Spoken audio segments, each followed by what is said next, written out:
I'm Julia. I'm a CranioSacralFascial Therapist, and we're chatting about the differences between massage and therapy. And we started introducing the subject of head, shoulders, knees, and toes. Very often, parents are referred to me because the child has a tight shoulder, or more commonly, the complaint the parent has is that the baby will go from being relaxed to very distressed when they need to get dressed.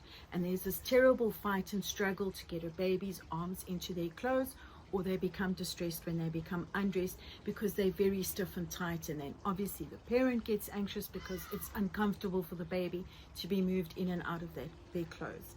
That speaks to tension in their system, and that is my speciality, finding that tension. One of the focus points in therapy is for me to find the shoulder or the knee or the ankle where the tension is stored and free that up. In my case, I always start at the part that is easier for the baby, but I don't do the same treatment, say, on the left arm and the right arm. I work on the areas that have the injury, the trauma, or the tension. I know as a fascial therapist, if we free up one area, the tension points will pull through to all the others and make a difference.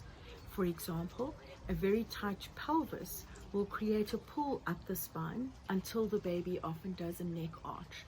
Then it's not about working on the neck at all. It's about releasing that little pelvis, letting the back lengthen, and the head settles into place. Tell us more about the body parts you work with. Well, that's interesting what you say about tension, Julia, because it just struck me that we always teach parents to do a little bit of a relaxation exercise before they even start the massage. Because if a parent is really tense, the baby will feel that, and because the parent is the one working with the baby, it's really important that they must also be relaxed to be able to give a nice relaxing massage. We teach all body parts, and like we previously said, we start with massage on the legs and the feet. So if that is the only part that the baby is going to receive massage, then it's not even unnecessary to undress the baby completely, especially if it's a cooler day. Of course, in winter, we would make sure that we have warmed up the room a little bit. If a massage is combined with bath time, which is not always the right time to do it, but for some babies it works really well, then the baby may be undressed completely. And if it's a little bit cooler, then it's a good idea to just put a towel or a blanket over the baby, over those body parts that are not being massaged. So we do a gradual massage. We teach parents from the legs, and then we go on to the tummy. And in the next class, we would teach massage on the chest and the arms. Then we do a little bit of face massage. At the end, we do the back massage as well. But it's important to remember that we revise everything, because this can become a lot for parents to remember.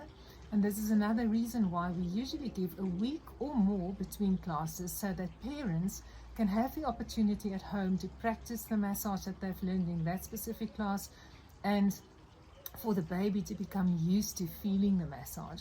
And that will also then have the effect that the baby will be able to tolerate more massage in the next class. So we do encourage regular massage and, practicing the massage at home, but really just to be with the baby for them to enjoy the massage, but so both of them can learn this new experience.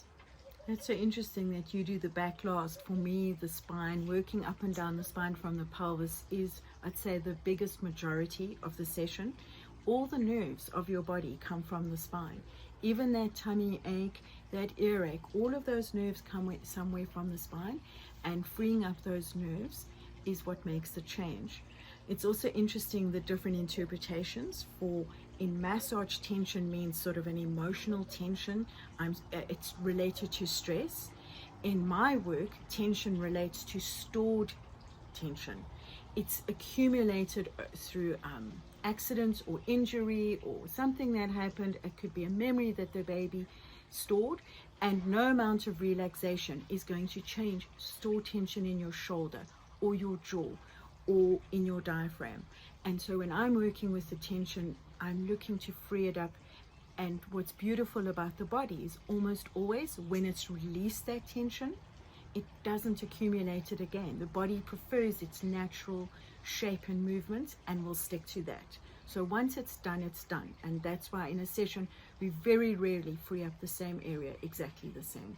very interesting, the differences between massage and therapy and how much value they both add to our children's experiences.